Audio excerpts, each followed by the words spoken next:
अभी एक माननीय विपक्ष के नेता ने बहुत अच्छा सुझाव दिया, मैं भी उस सुझाव का समर्थन करता हूं। बोध गया टेम्पल जो एक्ट है, उस एक्ट के तहत जो व्यवस्था है, उस व्यवस्था में बदलाव करने की उन्होंने बात कही। लेकिन साथ ही साथ मैं उनसे जानना भी चाहता हूं, अब इस बिल में गैर मुसलमान कुछ सदस्यों के लाने की बात हो रही है, तब उस पर इनका गंभीर ऐतराज है। और जो गया बोध गया टेम्पल एक्ट है, वह टेम्पल एक्ट कब आया था? 1953 में। आजादी के बाद 1953 से वह एक्ट प्रभावी है। उस वक्त जो एक्ट आया, किसने बनाया था?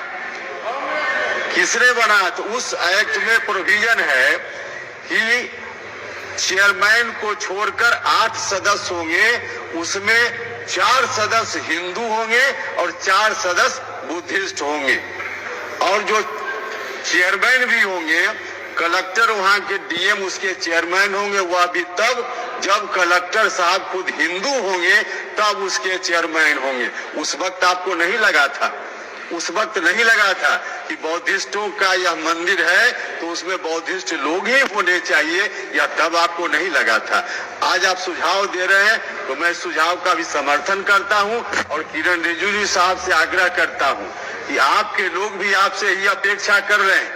किरण रिजिजू साहब, आपके लोग भी आपसे ही अपेक्षा कर रहे हैं।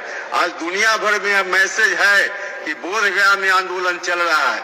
आपसे आग्रह है कि आप जो आंदोलनकारी लोग हैं उनकी मांगों पर ध्यान दीजिए और वहां बोध गया टेम्पल, बुद्धिस्टों को एक टेम्पल है, वह कोई